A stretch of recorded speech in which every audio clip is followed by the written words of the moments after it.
think they're ready to surrender? INA की बागी फौजियों पर अंग्रेज देशद्रोह का मुकदमा चलाएंगे। उन तीनों के बचने के चांसेस कम हैं। ये कोई आम केस नहीं, कोर्ट मार्शल है। बोला भाई, एक केस आप कांग्रेस के लिए नहीं, सुभाष बोस के लिए लड़ी। Lieutenant Gobak Singh Dillon, Captain Shah Nawaz Khan, Captain P.K. Sehgal. Section 41, waging war against the king. You are charged with murder. Do you plead guilty to the charges read out? ईमानदारी से आजादी के लिए लड़ने वाली अगर कोई फौज है तो उसका नाम है आजाद हिंद फौज। The safety, honor and welfare of your country comes first, always. British Indian Army hand you over to the Japanese Imperial Army. Hindustan और अंग्रेजों के बीच एक धागा था, वो टूट गया। इस बार कुछ ऊपर नीचे हुआ तो देश में बवाल मच जाए। अब जनता किसी अंग्रेज को नहीं छोड़ेगी। रात दिन अपने सीने विच वजदी आजादी दे राग नू बंद कर ला। अंग्रेजी अफसरों ने साडी हिफाजत नहीं की, तो वो हमारी वफादारी के हकदार किस तरह हो सकते हैं? आज हिंदुस्तानी फौज के पास अपना असली मकसद है, हिंदुस्तान की आजादी। तुम मुझे खून दो, मैं तुम्हें आजादी दूंगा। ये मुकदमा पूरी इंडियन नेशनल आर्मी का है। क्योंकि हमने वो दिन देखा है जब हमें ऐसा लगा था कि हमने हिंदुस्तान को वाकई आजाद कर दिया।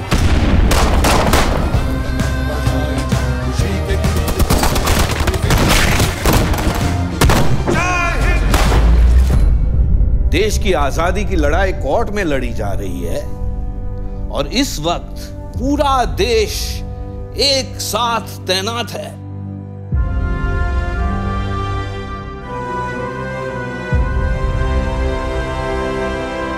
This trial and its judgment shall be remembered throughout history.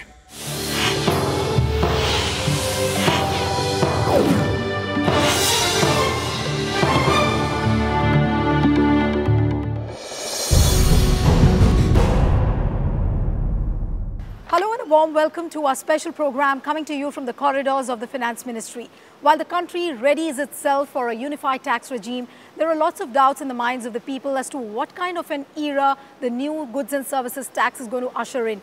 Will it be beneficial for people like you and me, and what is the long-term impact on the economy?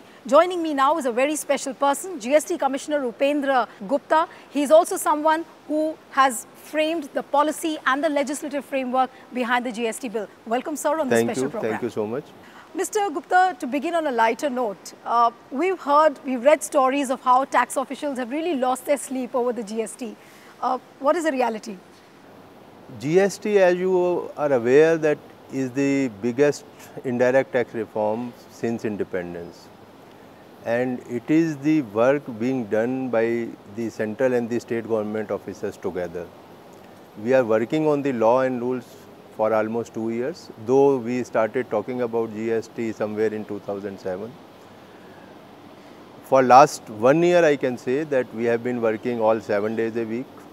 States officers have been coming to Delhi for meetings. We have been visiting many states, and the law and the rules which are before you and which have been passed by the parliament and all the state legislatures, and the rules which have been notified, some of them were notified on 22nd, and the remaining rules we have notified yesterday, and they will be effective from 1st of July, the day on which the GST will see the light of the day. So all this has been handiwork of the officers, and huge amount of work.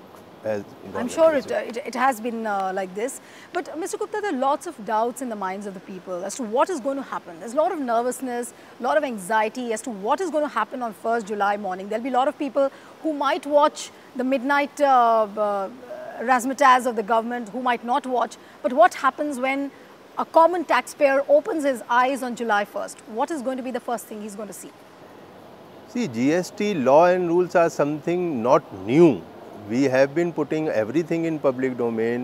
We have taken into consideration the feedback. The public is aware what the law is. The taxpayers are aware what the law is, what the rules would look like. there are about 80 lakhs taxpayers today in the country. 65 lakhs of them have already migrated to GST. So they are, I guess, fully prepared. There are some sectors on which were exempted earlier, but which are coming into GST. For example, textile sector. For example, one or two I can name others also.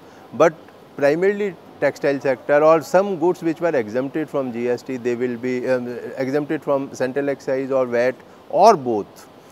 They are coming into GST. They have also applied for registration. But Mr. Gupta, if you say that the people have been aware, the businessmen also are quite aware of what is going to happen, why is there a palpable paranoia in the air as to, you know, there's a feeling that people have no idea what the GST is all about? No, they are aware, but I believe that as a human being, we are always resistant to change. So this is one reform. We can't call it a, only the tax reform. It is business reform. The way the business is done in our country for last 70 years is going to see a sea change. So probably the feeling of unknown is there. Feeling that what would happen, that is more there.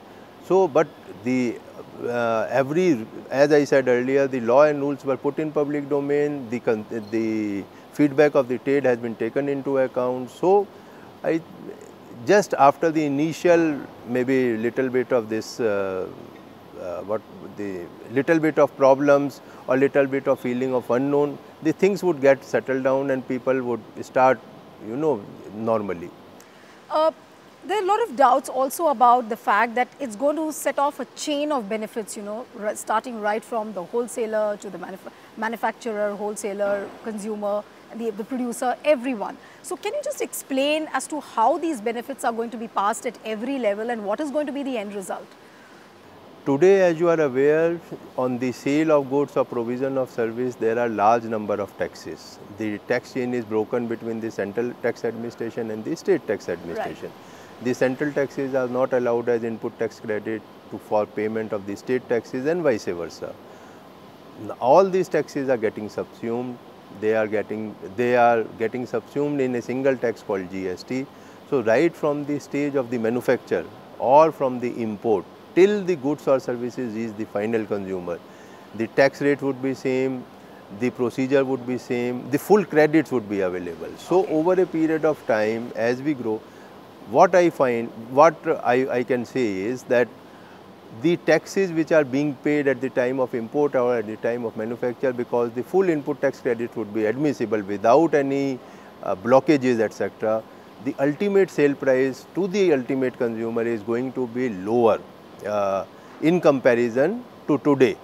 And that is primarily because of elimination of cascading, which sits in today in the cost of the goods. But if you have to explain it in terms of numbers for the audience, supposing if the GST rate is pegged at 10%, so how would you really divide it between the wholesaler, the consumer, the producer, the manufacturer? How does it get divided? Is there a particular formula which the government is going to follow? How do we see the end benefit? The tax is levied at every stage. Not it is divided between wholesalers or traders. For example, if Mr. A is manufacturer, he is buying inputs from a input supplier. Let us say the inputs value is 100 rupees. The tax rate on inputs is also 10 rupees. So the input supplier will pay tax of 10 rupees. Okay. The manufacturer will pay to the input manufacturer. Now manufacturer converts that input into his final product, and let us say his value is 120 rupees. So again on 120 rupees the tax rate is 10. So he is required to pay 12 rupees, but he already has credit of 10 rupees which he has paid to the input supplier. Okay. So he pays only 2 rupees out of his pocket. Now when the manufacturer sells to the wholesaler, and let us say wholesaler now has the invoice on which the 12 rupees tax has been paid by the manufacturer. If the wholesaler is selling the goods at 130 rupees, the tax rate being 10%, his liability to pay tax is 13 rupees, but he has already credit of 12 rupees. Okay. So the 12 rupees credit would be admissible to the manufacturer. Similarly, when it goes to the retailer and to the ultimate consumer, and if the retailer sells to the consumer at 15 rupees, at 150 rupees, the tax on which is 15 rupees, so he has already got entire credit. Okay. So although the tax is being paid at every stage, but ultimately it is the consumer who has to bear the entire tax burden. So the final tax burden of 15 rupees which is recovered from the customer and which is paid by the retailer to the government, he doesn't pay entire 15 rupees out of his pocket, because at whatever tax was paid at the earlier stages, he has taken credit thereof. But in this entire ecosystem, if the goods are getting transferred between one state to another, this intrastate supply of goods, the place of location, how does it really matter when a person is filing the returns or when he has to show his papers to the government? How do these things transform on the paper? See, as a nation, we have gone with GST, which is a dual levy. That means on the same supply, same transaction, both the central levy called central tax and the state levy called the state tax would be levied. So, in this example which we have just discussed, if the manufacturer is located in Delhi, so he is paying 10 rupees as tax. Half of it will be central tax, half of it will be state tax. So, 5 rupees will go to the central government's account, 5 rupees will go to the state government's account. And in this example, because he is located in Delhi, 5 rupees will go to the state government. So, it's going to be divided between the centre and the state in the 50-50 ratio? Equally.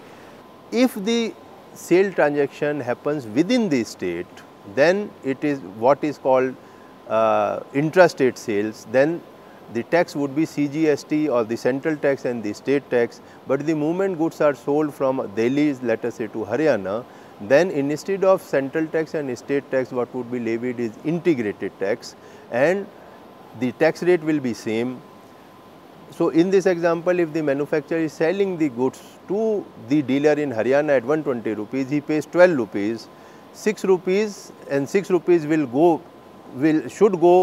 have gone to the state government and the central government if the activity was happening in Delhi only. But in this example, when the goods move from Delhi to Haryana, 12 rupees integrated tax would be paid, and the central government would transfer the state tax portion to the Haryana government based on the return filed by the taxpayer.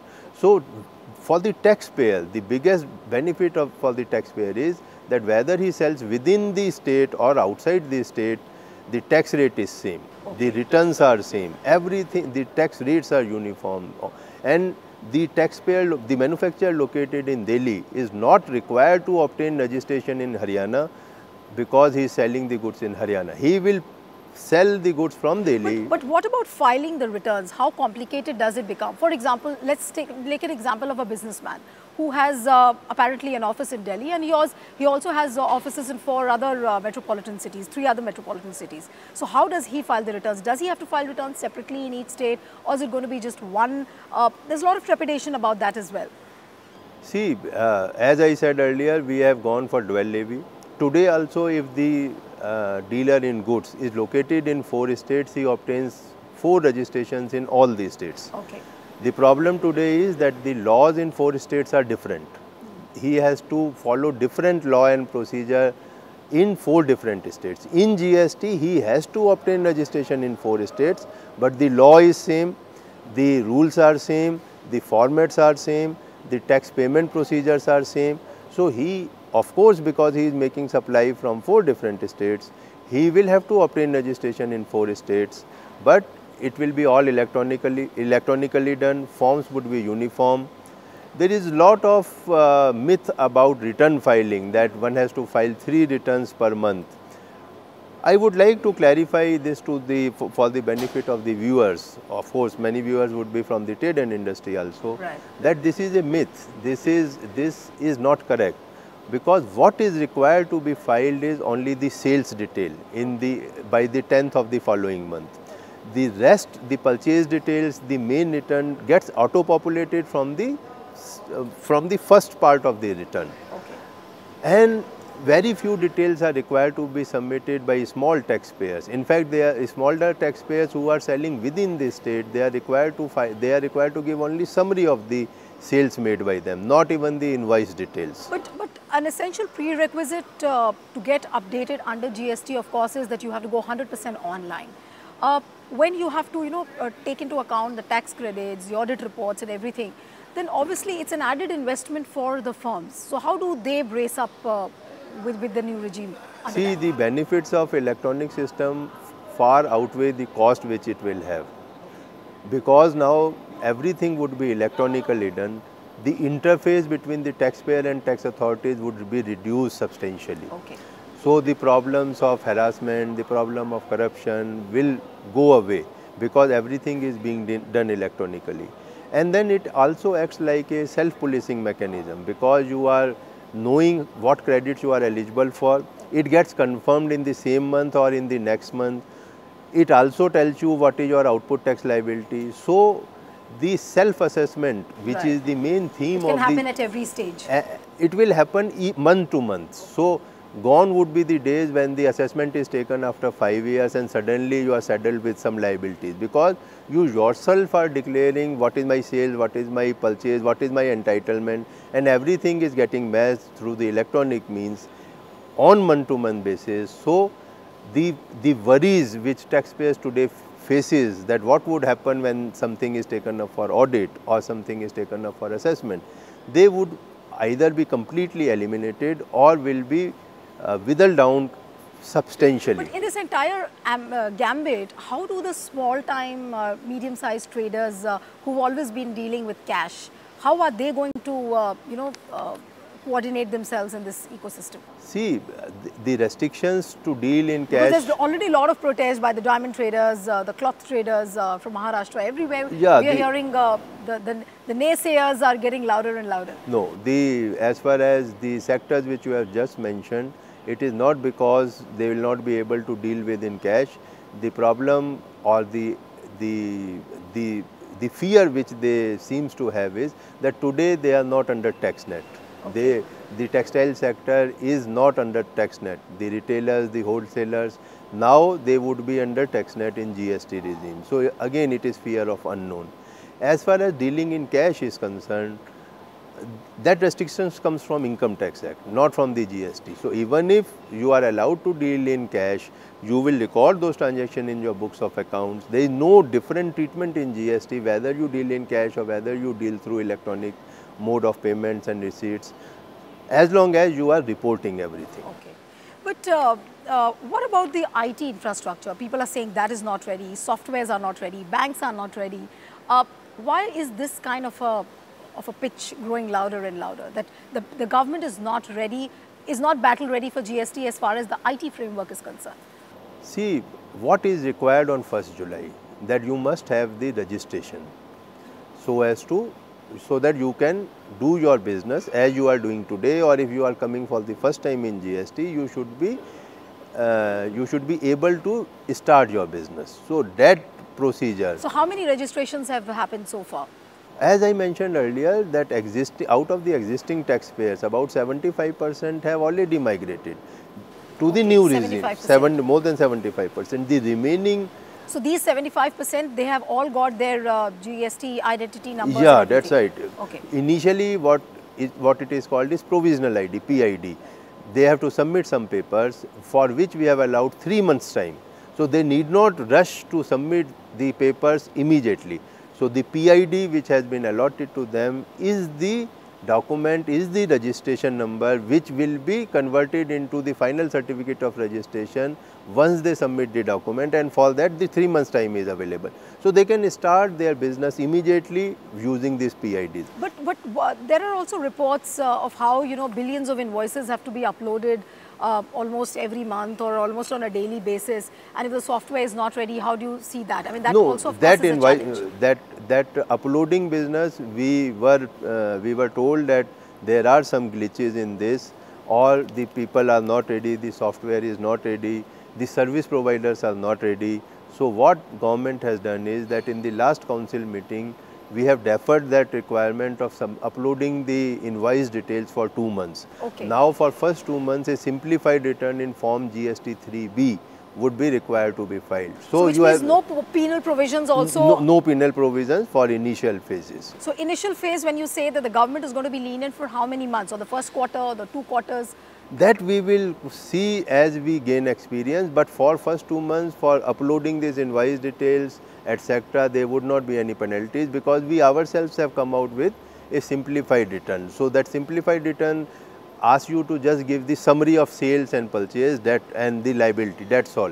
So the requirement of uploading of invoices, etc., that will come. That will come at a later stage. At a later date. First week of September we have kept. Another thing which I wanted to clarify from you is that from day one we are hearing the discourse on one nation, one tax. But we see slabs ranging from 0 to 28%. So how do you fit various items under various categories? And there is a separate category for jewelry. For example, gold, precious stones, they have another added category to it. So does it not make the tax structure, the slabs very complicated? See, it's not as simple as it sounds. I will answer to that question. It is simple when we compare it with the present regime, because different tax rates on different commodities are prevalent. For example, if I am buying a pen in Delhi, the tax rate may be different when I go to Haryana to buy the same pen. But in GST, what is going to happen? The tax on this item pen will be same throughout the country, whether I buy in Haryana, whether buy in Kerala, or whether buy in Tamil Nadu. So therefore, the tax rate is uniform throughout the country. So you've given an example of a pen, but what about petrol, diesel? No, because the prices vary in different states. Petrol and diesel, as you are aware, that is outside GST. Okay. The consensus could not be reached, so 5 petroleum products are out of GST. But let me come. Is there a possibility that the petroleum products also could be brought under the? Yeah, once we gain experience and the council decides, it can be brought into GST. Without going for another constitution amendment. But I want to come back to your question that why are we having this multiple tax rates? The issue is that today the tax rates are varied. For different products, different tax rates. Then we have different tax rates for services, we have different tax rates for excise. So the GST Council has recommended that keeping in view the present weighted incidence of tax, weighted average incidence of tax on the various commodities, the tax rate should be fixed. So accordingly, the tax rate has been fixed in 4 main slabs: 5%, 12%, 18% and 28%. And I believe the maximum items fall under the 18% category. 81% items fall in either exempted 0, 5, 12 or 18. It is only 19% items which fall in 28% bracket. So what the attempt has been made by the GST Council is that the tax rate should be as near to what the incidence of tax is today. And if we go for single tax rate, it would have created huge amount of discord, because you will agree, and this example Honorable FM always gives. Can you expect that the tax rate on Hawaii Chappal and BMW can be uniform in our country? He said that in our interview as well. Yeah, so therefore, for starters, it is a good example. As we gain experience, as we settle down and we gain experience that what is the revenue collection and all this, slowly over a period of time, we can move towards reduced number of slabs. But Upendra Gupta ji, coming now to the most mooted question of a common man, that are the things going to become expensive after GST? Will it lead to some kind of an inflation? What is your answer to that? As I had mentioned earlier, the tax rates have been kept keeping in view the present incidence of tax. So generally, the tax rates are lower than the present incidence of tax. The important thing to note is I am using the word consciously, incidence. Today, when I buy, I will take a simple example of buying a, let us say, motor vehicle or a scooter. So when I go to the shopkeeper, the dealer, let us say, of Maruti car, then what is shown on the invoice is only VAT.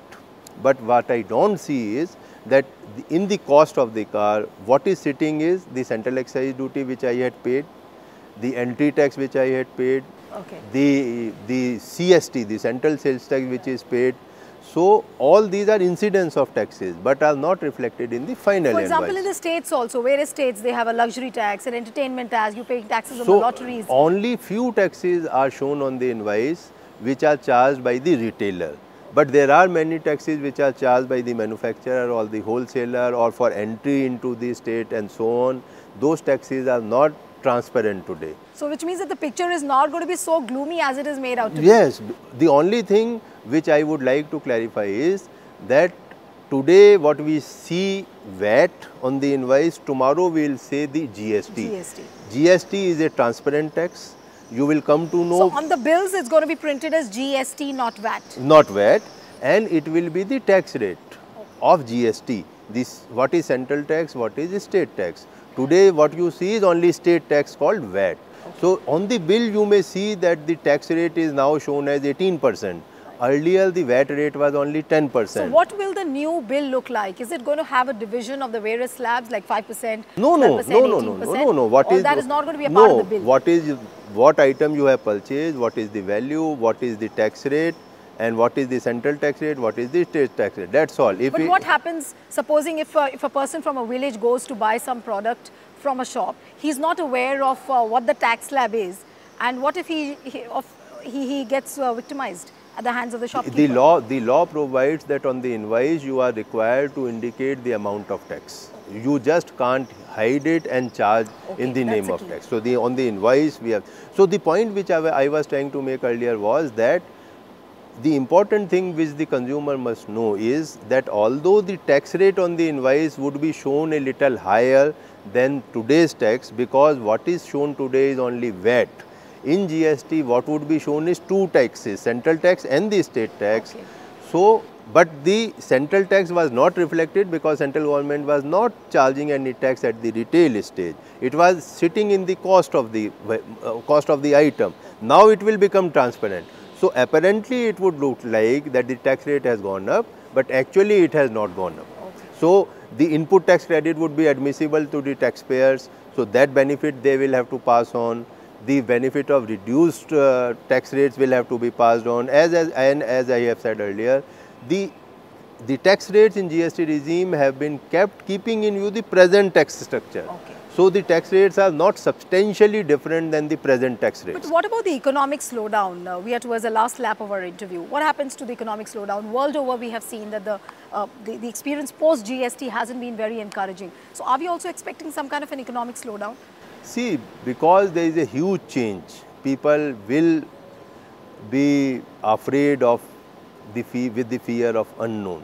It may have some impact, but not to a very large extent, because we have been keeping the trade and industry aware what would be the tax rate. You know, today when we see budget, the tax rates are known only on the day of budget. This time, for the first time, the tax rates were decided in Srinagar meeting in May, and it was immediately put on the website that these are the tax rates. So people are aware. So it is only the fear of unknown that, you know, what would happen. We are not very sure what would happen. So that may have some impact, but generally not. From the demonetization experience, are you also expecting some kind of a backlash?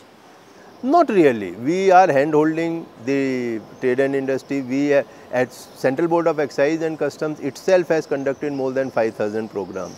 Most of them were in association with the State Tax VAT Administration.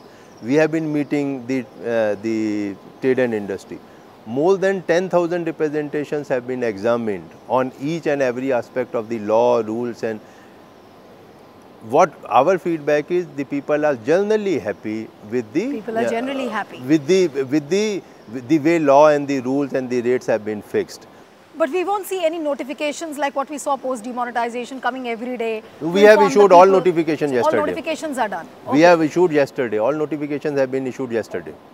Thank you so much for all the updates, Mr. Gupta. But remember, history has been scripted as far as the economics of the country is concerned. But what kind of chemistry it leads to between the people and the government will be something to watch out for. Thank you so much, Mr. Gupta, Thank you so much. Thank you.